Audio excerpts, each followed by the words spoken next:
Hello everybody. Hello YouTube.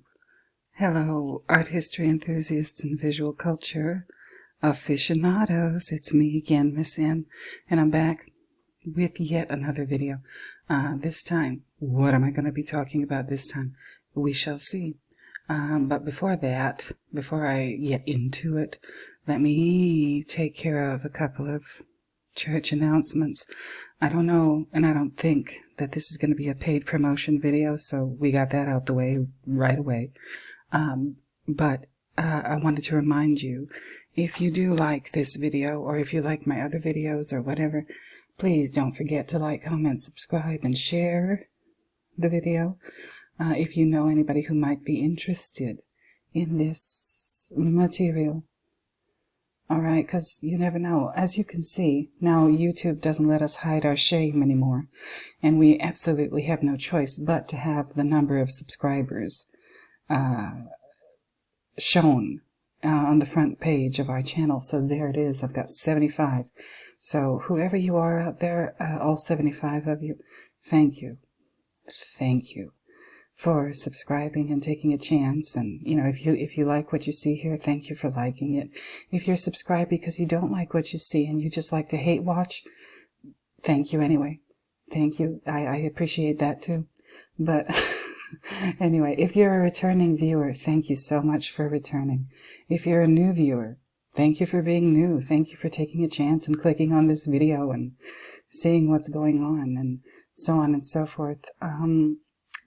And that's that. That's it for the church announcements for now. Like I said, I don't think I'm going to be advertising anything. I know that I have been absent. Okay, when's the date of my last upload? Or how long has it been since I did? Oh my God, 10 days.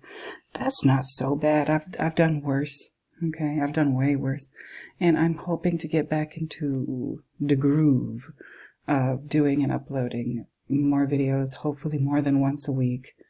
All right, now I hope things are going to be calming down for me soon in the near future. So what am I going to do today? What's the video today? Excuse me, I had to take a sip of tea, iced tea. Arnold Palmer, actually, today. A little bit different. So this is not a coffee break video, so we're not doing coffee, I'm doing tea. But what are we going to do today? This. I'm coming back with this. So this was my announcement that I'm going to do a series of Kill Bill analysis videos, and I am back to fulfill that promise, right? Going to do it. And like I said in this, in this other video, right, with Uma and her katana there, I said I didn't know how I was going to structure this thing. I didn't know how I was going to do this series of videos. And then I looked at this and I remembered the movie, right? And I said, well, damn, of course, I'm going to do it chapter by chapter. And this is, I'm going to leave this in the description, this link. This is the Kill Bill wiki fandom, killbill.fandom.com, Kill Bill wiki. And this is, I think, the title page or like the main page for the whole thing on fandom. And this is it, right? This tells you very clearly the chapters for both volume 1 and volume 2. There's 10 total chapters. I'm not getting started on chapter 1 in this video. No, this is just my intro. Because before like the movie really gets going, you have that intro, right? That like, it's about 5 minutes long. And I'm going to do that. Today's the intro portion. Next time I'm going to do chapter 1, which is titled 2. And if you've seen the movie, you probably know why it's titled 2. If you haven't, well then stick around. And if you haven't watched the movie, I very strongly suggest you go ahead and do that. Get your hands on a copy. Get the DVD if you have to, because, surprise, it's not on Netflix. You can order the DVD on Netflix, but you cannot watch the thing on Netflix, on streaming. You can't do it. I tried, and I was very sadly disappointed when I tried to do that. But anyway, that's none of my business. That's Netflix's and Quentin Tarantino's business. I wish I could just get it on Netflix. That would be much easier, and I could Red Bull through stuff. But no, I don't have that kind of luck. I have to review and analyze movies that are very difficult to find here on the internets. Of course, you can watch it on YouTube, but that shit costs money. I don't know if you're prepared to pay money. Netflix, that costs money too. You gotta pay for a subscription. Maybe Amazon Prime, whatever. You could probably do that too. Figure it out, because that's not my job to figure it out for you. But as you can see, if you watched a movie, or if you know of the movie, yeah, there's 2 volumes, 1 and 2, and then there's a very storied, rumored volume 3 that's probably never going to happen. I think I covered that in this video from a month ago, right? Kill Bill movie announcement, volume 1, volume 2, volume 3, question mark, question mark, question mark. I don't think volume 3 is ever going to happen. But anyway, so I'm going to be using this as kind of like I used the Georges Berger gallery for the Hunter painting analysis. I used the gallery website as my base camp. I'm going to use this as base camp too for the Kill Bill analyses. So let's just get into it, right? I'm not going to do a whole lot of links. I'm going to put this down, the killbillfandom.com. But other than that, I don't think I'm going to do a whole bunch of links. Don't even ask me what this website is, because I'm not going to tell you. You could probably figure it out. Like, you can see, my tabs up here. Figure it out. I'm not saying it. You probably know why. YouTube is strict. But let me go ahead and just get, this is like the very opening of the movie where the production company puts their little thing in there, right? And I'm going to pause often so that they cannot get me for copyright infringement. I'm not infringing on anything. This is for educational purposes, so they need to stop. But, okay. This is it. This is the intro for, like I said, Miramax, the production company. Alright, and with this, you can't hear the audio from my computer, but I can. They're starting off like this. It tells you, the production company. Great. Alright. And then, we get into this. I don't know what this is. I don't know what this is. People, if you all know what this is, let me know. I don't know what these characters spell, what they mean, what the words are here. I have no idea. So I'm totally ignorant about this. If you know, viewers, if you know what this here is, please let me know. I would love to know. It might mean something very important. I would be willing to bet that it does mean something important, but I don't know, and I'm not sure. So I'm going to need the help of anybody who's willing to help. Maybe that's what it is. This company that's doing, something for this movie. Maybe it's another production company. I don't know. I have no idea. But let's keep it moving. Yeah. Shaw Scope. I don't know who that is. I don't know what that is, but they have like this thing in the middle that reminds me of like Superman's thing on his chest. That might have something to do with something. Then there's this. This is absolutely darling.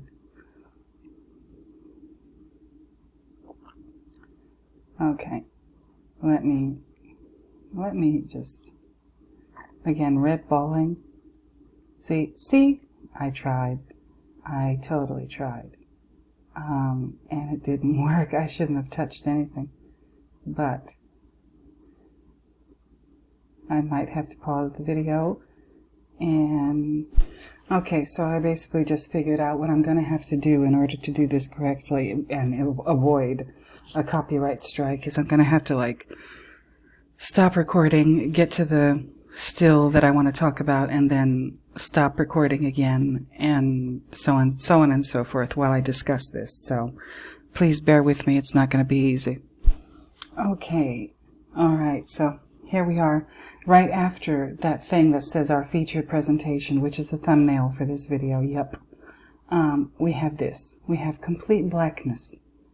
A completely dark black screen. Okay, right before the very first images of the film appear. Does this mean something? Does it mean something? I don't know. I don't know. But I'm willing to bet that, yeah, it does mean something. So, let's keep it moving. Okay, now, right after that completely black screen, you get this message in quotes. It says, "Revenge is a dish best served cold." How interesting. How interesting. And what does it say? It's an old Klingon proverb.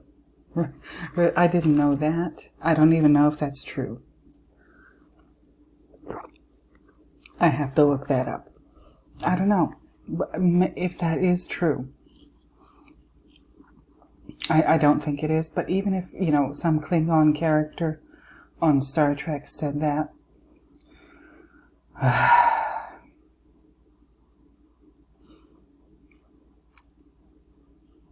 okay, so what am I thinking? Quentin is playing with us. This is I'll say obviously. It might not be. I might not be right, but revenge is a dish best served cold. Like, I've heard that in so many places. It's probably a pretty old saying. I think it predates Star Trek. So, if it does predate Star Trek, and because I just don't know, because I'm ignorant and I didn't think to look that up before doing this video, what I'm thinking is that Quentin is just messing with the audience. And he basically, if this is not, which I strongly believe that it isn't, I'm not sure, but I believe that it isn't. If this is not an old Klingon proverb, basically what he's doing is saying, I'm going to mess with you in this video. I'm going to mess with you in this movie. I'm going to, proverbs. Proverbs are kind of, where do we expect to find proverbs? In ancient cultures, coming from,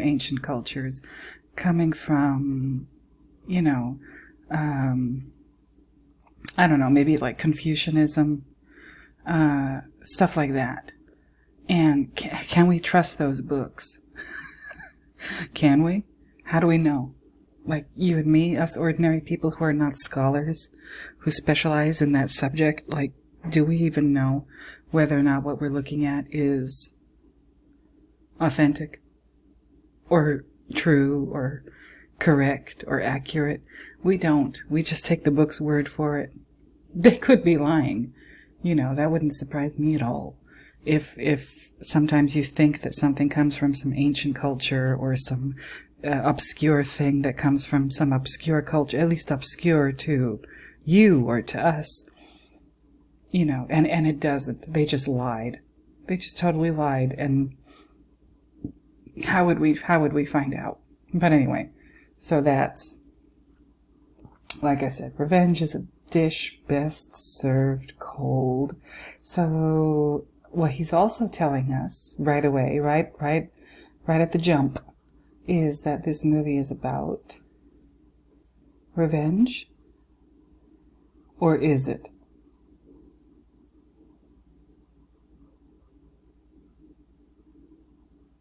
Is Kill Bill Volumes 1 and 2, is it about revenge? Or is it about something completely different? Or maybe we're just, fooled into thinking that it's about revenge, that this is a revenge movie. And it's not about that at all. I think that might be the case. I don't think it's about revenge. It looks like it's about revenge. That's the red herring. Or what's the other one? The MacGuffin. Revenge might very well be the MacGuffin. I'm not going to look that up. Y'all can go look that up on your own. But something that drives the plot along, but that's not what the story is really about. Yeah. Revenge is the MacGuffin. Is in this movie, is revenge synonymous with that sword? The Hattori Hanzo sword? The katana? I don't know. Let's keep it moving. Okay, so at this point, also, you can hear Uma Thurman, like, breathing very heavily. Okay? We can't see her yet, but we can hear her breathing. And her breathing is very quick, labored. She sounds like she's in some kind of distress. It sounds like it's very hard work for her to breathe at this point, and pretty soon you're going to see why. Now, heavy breathing is synonymous with another activity, and I'm going to try and keep it clean, but I think you know what activity I mean when I say, heavy breathing. All right? Keep that in mind. Again, Quentin is playing with us. He's messing with our minds, and that's good. That's the only way we can learn something. So let's keep it moving.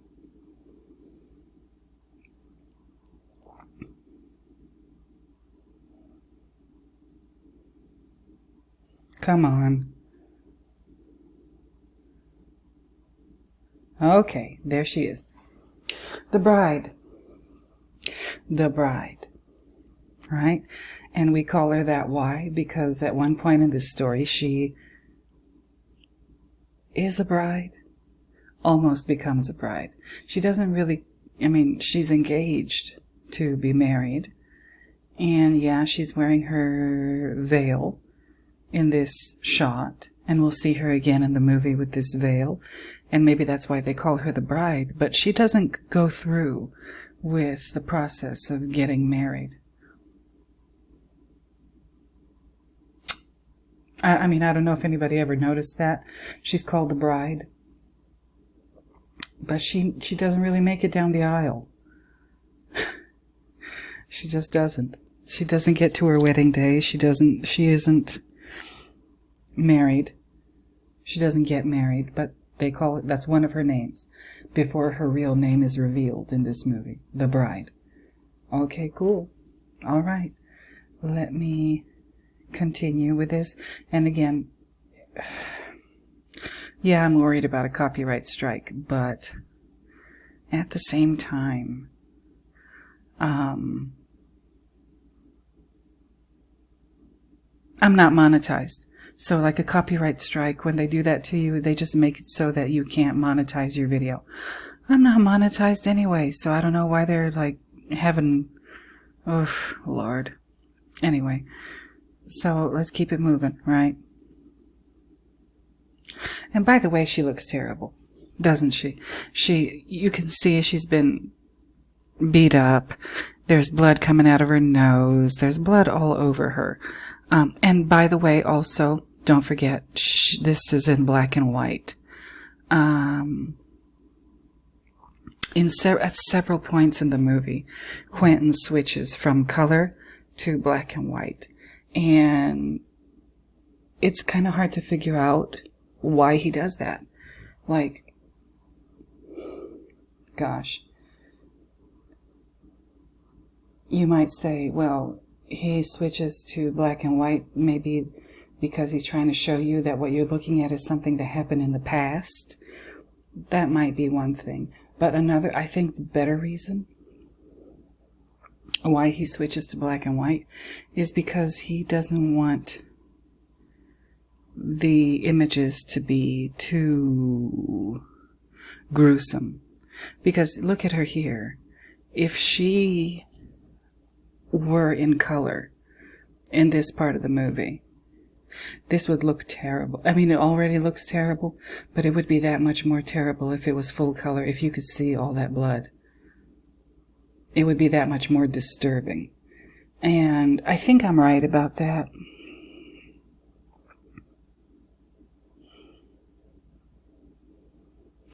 Something, you know, something to do with violence, something to do with either death or possible death or a deadly situation. Whenever that's going on, he switches to black and white in this movie. And we'll talk about that. It happens more than once. This is the first time we see it, like right in the opening sequence of her lying there, looking horrible, looking beat up and gruesome. But we see it again. We see it again in other parts of the movie, and I will cover that when I cover each and every one of those chapters. And when it happens, I will talk about it.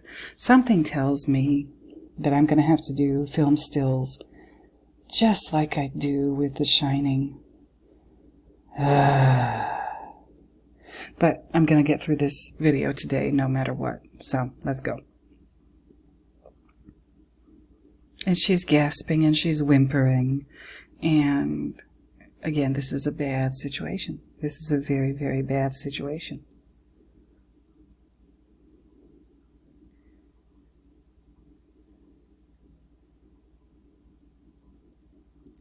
Now, you're watching this and you're seeing her look awful.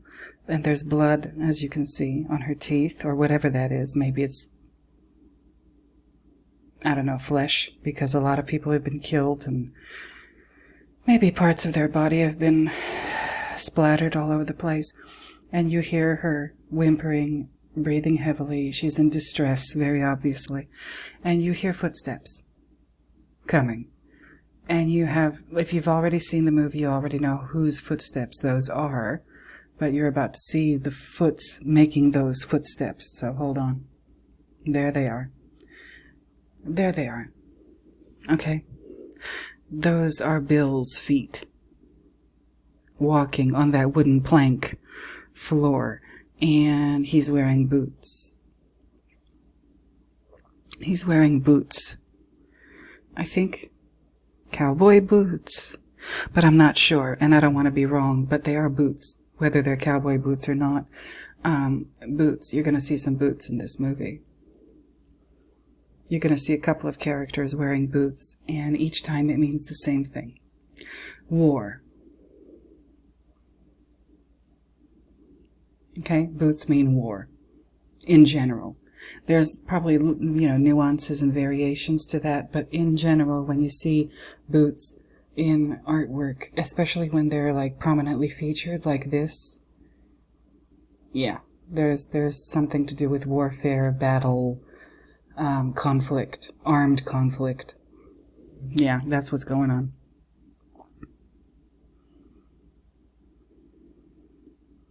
And here she is again, looking terrified. Of course she does. She doesn't know what's about to happen. Or maybe she has a good idea of what's about to happen, but she doesn't know exactly how it's going to happen. And there he is. Down here, the lower right-hand side of the screen, you see Bill's foot. That's how close his foot gets to her. That's how close his foot, the foot that's in the boot, gets to her. All right.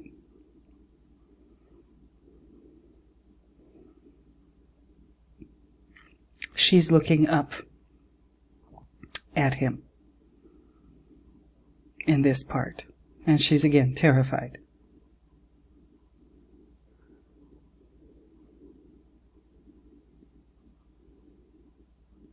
So what does he say? He says, "Do you find me sadistic?"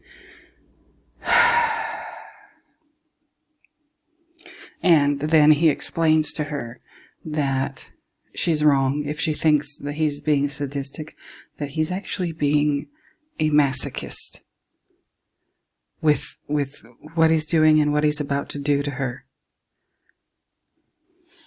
All right? Which is interesting. Okay, so what is he doing here? He's explaining to her that no, this is not sadistic what he's doing or what he's about to do. And he pulls out his handkerchief, and it's embroidered with his name, Bill, in the corner of the handkerchief. And he's about to wipe some of the blood off of her face. I'll just go ahead and let you see that.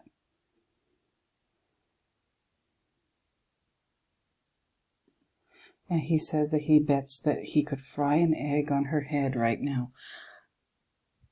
Apparently she's hot. Does that mean she has a fever? Does that mean she's angry? I don't know. But what that reminds me of is the old commercial about this is your brain, and this is your brain on drugs, and they fry an egg as an example of somebody's brain on drugs. I don't know. So he's wiping the blood off of her cheek. Okay.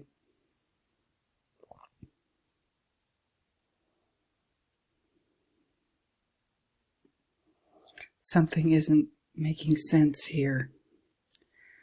And I know this is kind of dry, but it's going to be better next time. I promise I'm going to do film stills to illustrate what I'm talking about, because this is for the birds.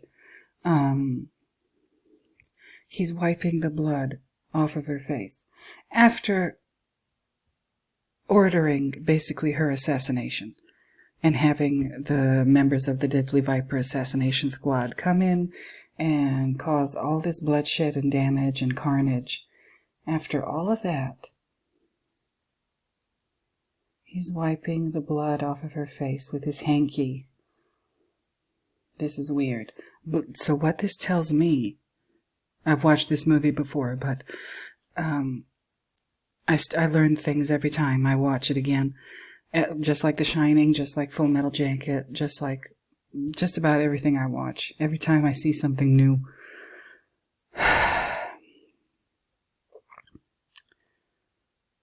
Something about this blood is important. It's symbolic of something. It's symbolic of something. I don't know what that is. Is it symbolic of life? Is it, like the sanguine temperament? Is it symbolic of death? Is it symbolic of responsibility? I'm not sure. I'm really not sure.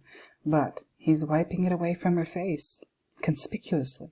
So this whole shot is a close-up of her face in his hand with the handkerchief, wiping blood off of her face. And watch what he does when he's finished wiping the blood off.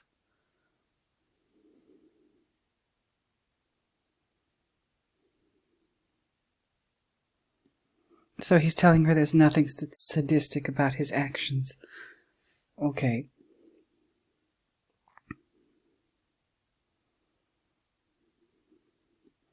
And he says maybe towards those other jokers. So he means the other members of the wedding party that they just massacred.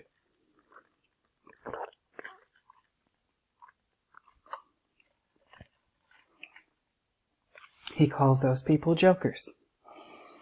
Okay. Now look at this. Look at this. After he wipes away the blood, he puts his finger on her cheek. Okay?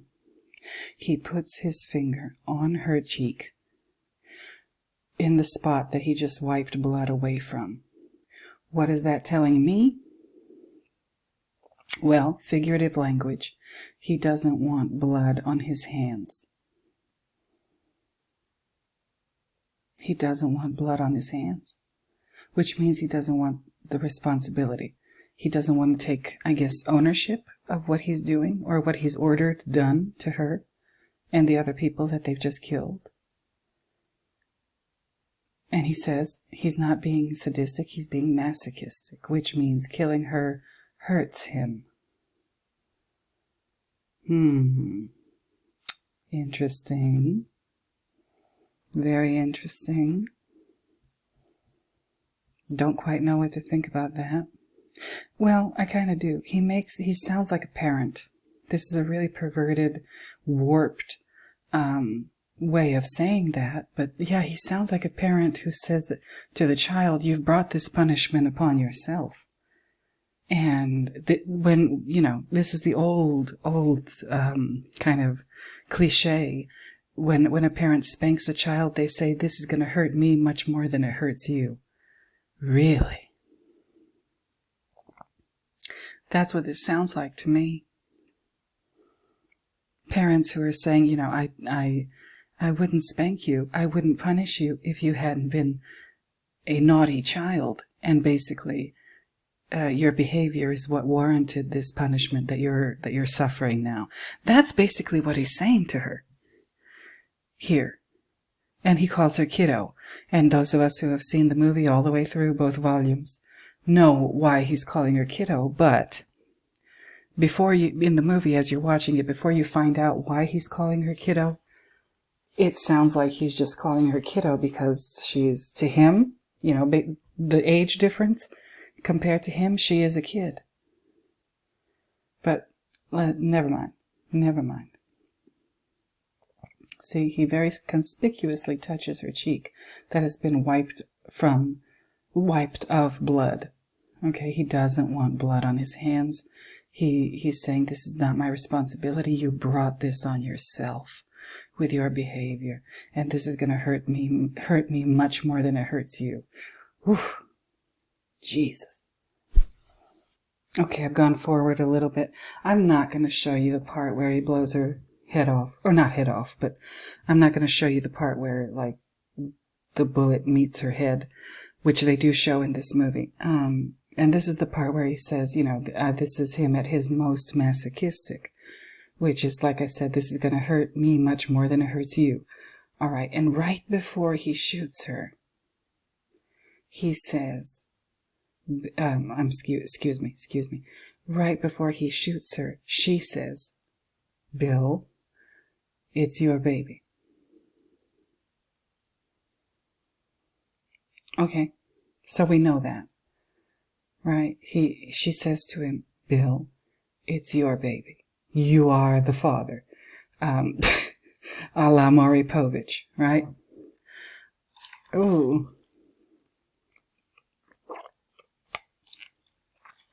And that, to me, makes me wonder, would he have had better aim if she hadn't said that? Because, if you've seen the movie, you know that she doesn't die as a result of this gunshot to the head. It puts her in a coma. And I am wondering, that last second she says, Bill, it's your baby. Is that because she wants him to spare her life? Or she just wants him to know, hey, if you kill me, you're killing your kid too. And I'm wondering, I've always wondered about this movie, if she hadn't said that, would he have killed her dead? Not just put her in a coma.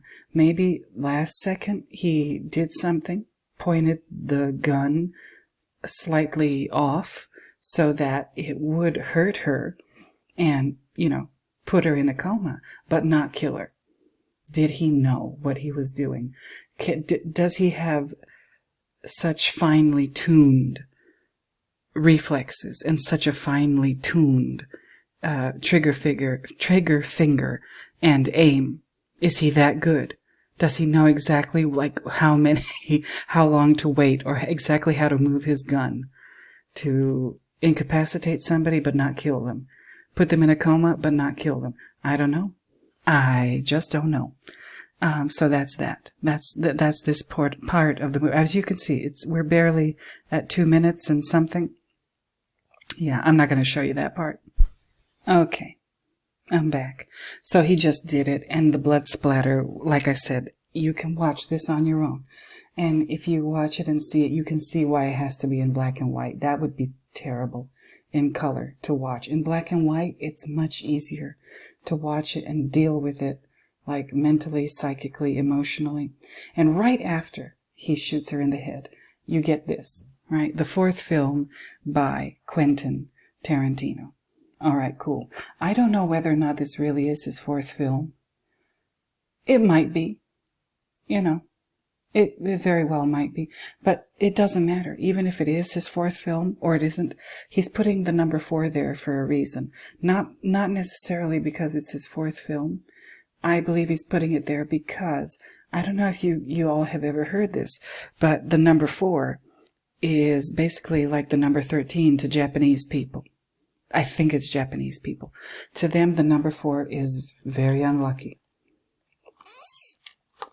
Excuse me, I just took another sip of my drink. The number 4 is supposed to be very unlucky. And we see it a couple of times here. We see it here. Quentin Tarantino is letting you know this is his fourth film. Okay, cool. I don't know why, but he put that there. I think that's why. He wants you to focus on the number 4 right away. So this film is about death. Something dies. Not someone. We know that a lot of people in this movie, a lot of characters and whatever die, but it's not about, it's about death, but it's not about that kind of death. It's about the death of an idea, a concept, or an idea or a concept that I think actually Quentin Tarantino is himself trying to play his part and actively trying to kill. They're trying to kill Bill. They're trying to kill Bill. What does Bill symbolize? We never get to find out Bill's last name. We never get to find out Bill's last name. I don't think. Maybe, I'll look it up between now and the next installment of this series. But I don't think in the movie, I've watched it a couple of times, and I don't remember ever hearing Bill's last name. He's just known as Bill. And when Elle Driver, Daryl Hannah's character, answers the cell phone, I guess she's his secretary, and whenever she answers the phone, she answers it by saying Bill. She doesn't say Bill and fill in the blank last name. No, she just says Bill. What is being killed in this movie? Bill. This is about her quest. Uma Thurman's character's quest to kill Bill. And she has to kill all these other people to get to him finally. But the main objective, her goal, her aim, in everything she does in this movie is to kill Bill. Who is Bill? What is Bill? Not who. We know who he is. He's an all-around kind of terrible person. But he might not even be that terrible. That's why I'm here to explore these ideas. She's there to, kill Bill, the character. But what does the character Bill, what is he really? What does he, the character himself, symbolize? Bill. I have some ideas. Bill. The word Bill.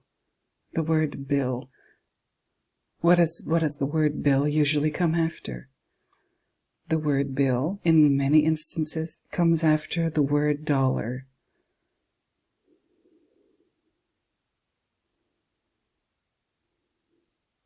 Maybe that's what Quentin is trying to kill in this movie through the character that Uma Thurman plays in the movie. Kiddo. I don't know. I think it has to do with Bill. Dollar bill. That's my opinion at this point. Am I right? Probably not. And I'm not totally right. I know that for sure, but I'm not totally wrong either. So we shall see. So his fourth film, something is gonna die. And then they start with that beautiful song, the Bang Bang, My Baby Shot Me Down song. And you see the names of the actors here. And the name of the movie, Kill Bill, Volume 1. And co-starring, okay, cool. And the order of these names is important. The order of these names is important.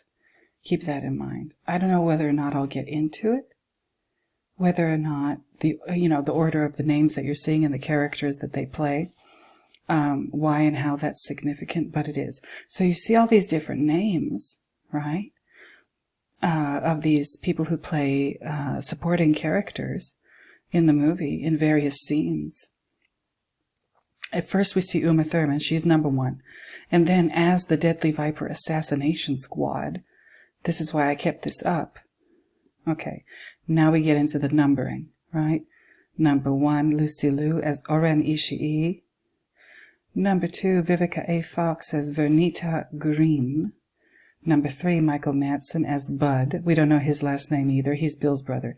Number 4, ooh, she's number 4, eh? Daryl Hannah as L. Driver. L, for those of you who might not know, is the French word for her or she. Okay? L. It's a pronoun. L it means her or she in French. That's significant. Okay, so she's number 4. And last but definitely not least, number 5, David Carradine as Bill. Bill. The one that Uma Thurman's character, the bride, is trying to kill. Okay. Interesting, no? Interesting. The one who doesn't want any blood on his hands. And then we have guest stars, right? Sonny Chiba, he plays Hattori Hanzo. Chaiki Kuriyama as Gogo. Gordon Liu, he plays Pai Mei, but also another character. Michael Parks plays 2 characters as well. Who else? Is that it? I think so. Now, more blackness, by the way. More complete and utter darkness. All right? This is important. And we're still in black and white. We're still in black and white. And now check this out. I rewatched this recently, and it's just kind of dawned on me how dramatic this very simple shot is of Uma Thurman lying down, again, in the hospital because she's in a coma, lying down, and like this blade of light behind her. I think those are curtains above, or in front of, not above. Curtains in front of maybe the hospital window where she is, in the hospital room, wherever she is. Now, and we see, more staff and crew for the movie, and you just get to see her silhouette in the dark, in a black and white shot. This is a black and white shot, okay?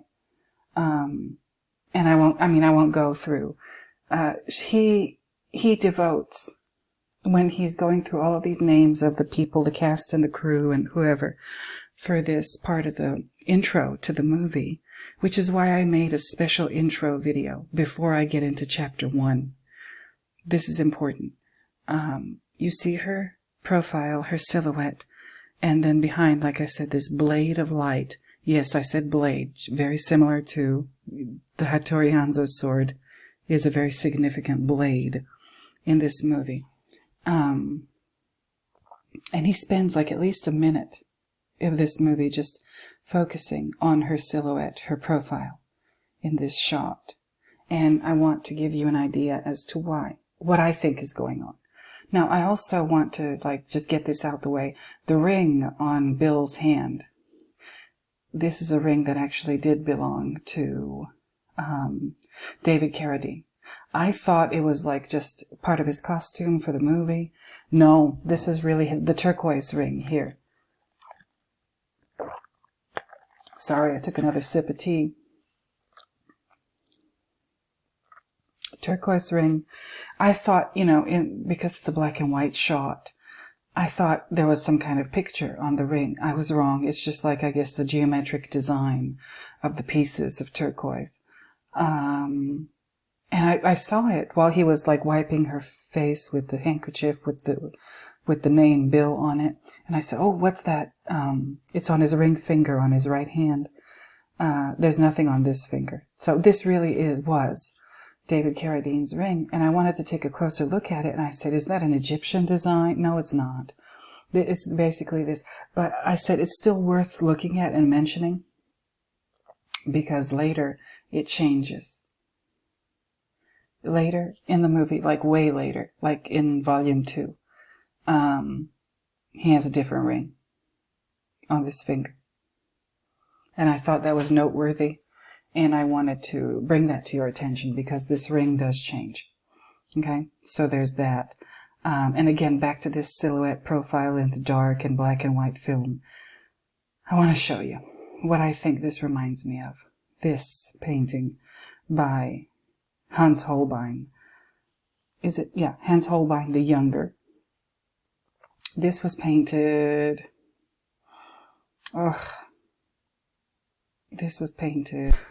This was painted approximately about 20 or so years after The Last Supper by Hans Holbein the Younger, German artist. Okay, and it is a life-sized, grotesque depiction of the stretched and unnaturally thin body of Jesus Christ lying in his tomb. Holbein shows the dead Son of God after he has suffered the fate of an ordinary human. Okay, all right.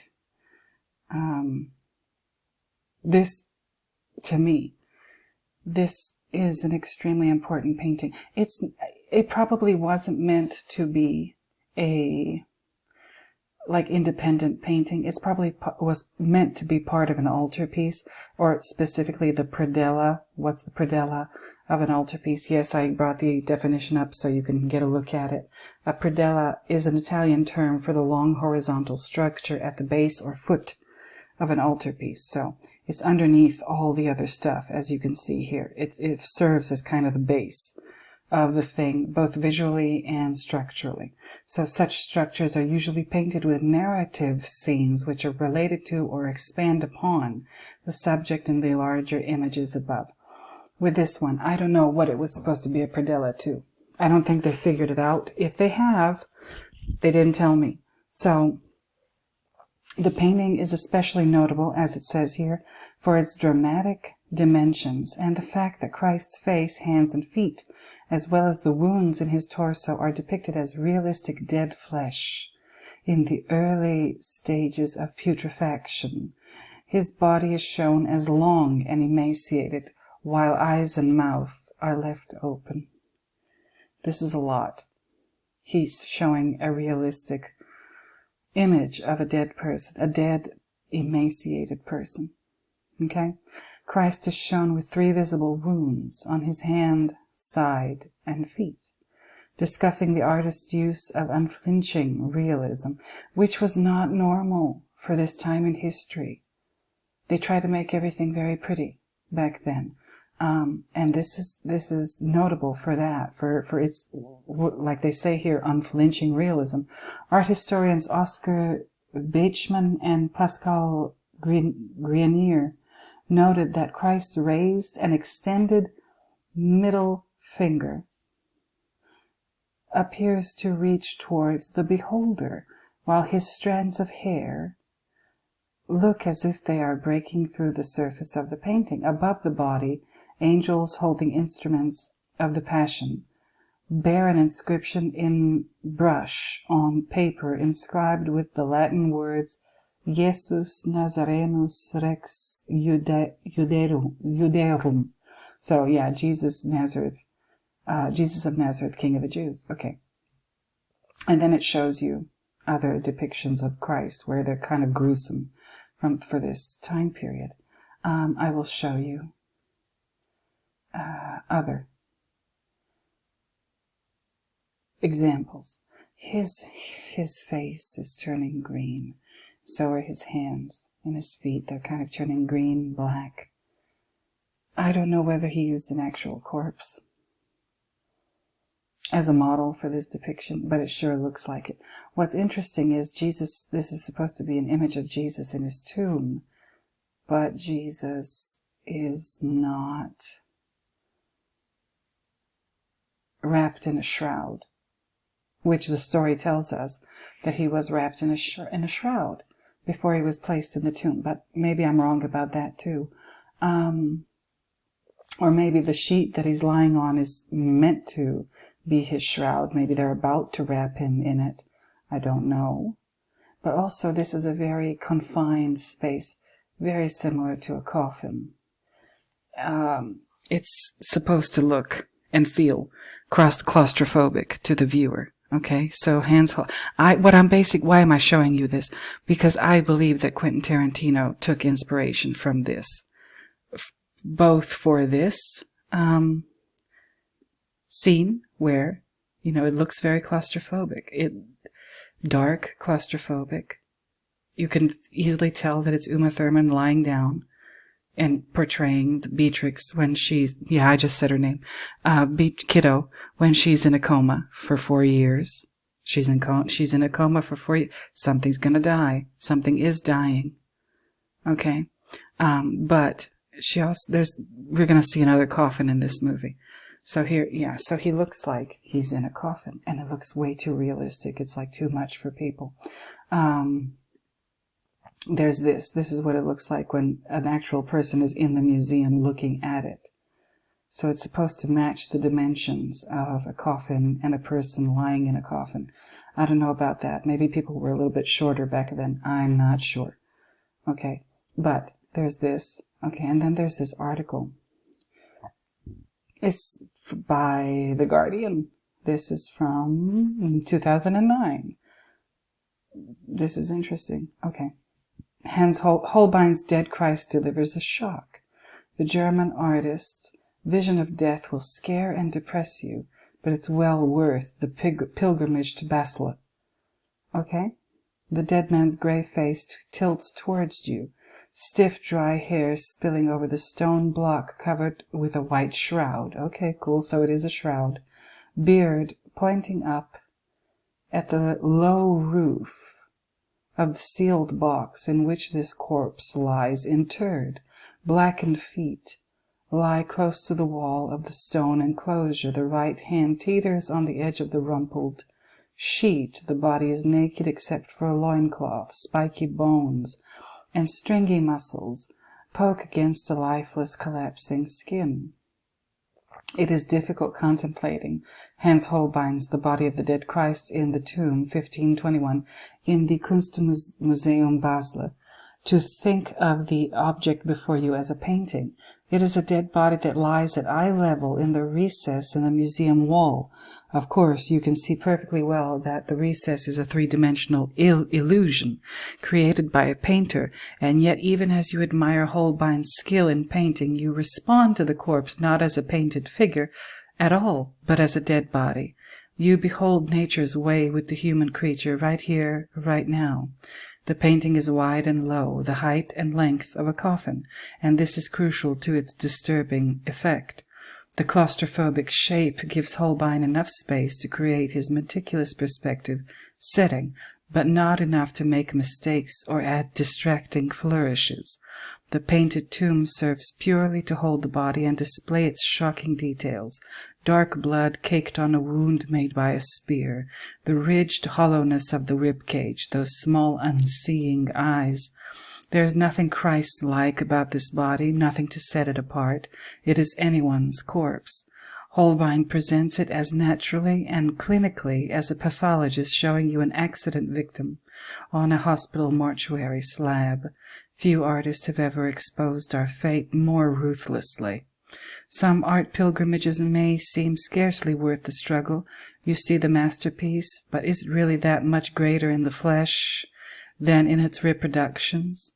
An encounter with Holbein's vision of death is, however, well worth the journey. It will scare and depress, but it will not disappoint. Death has never had a better portraitist. This is a pretty good article.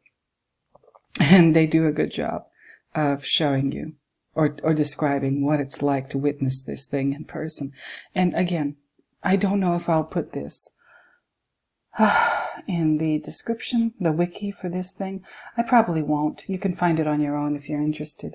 But I cannot help but be reminded of that painting because I'm an art history person. Okay, and you know that about me by now.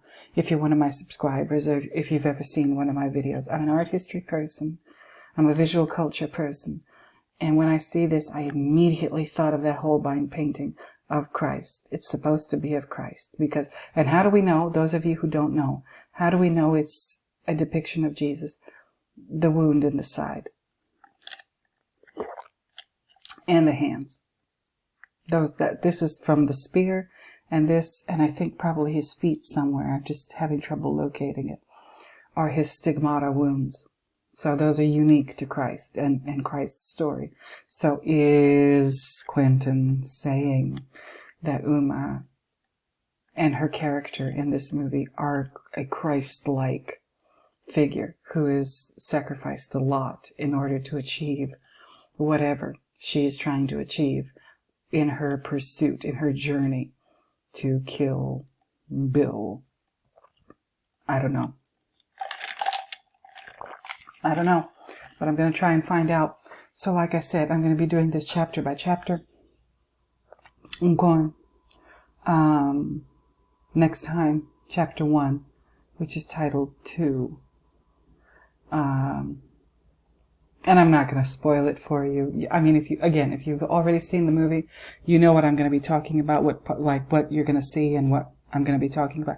I'm going to have to do movie stills or something like that because, this is tedious. I always think I'm going to be able to do it, but and I'm going to put this in the description. This is going to be our base camp for everything. So once again, you guys, let me leave you with this image.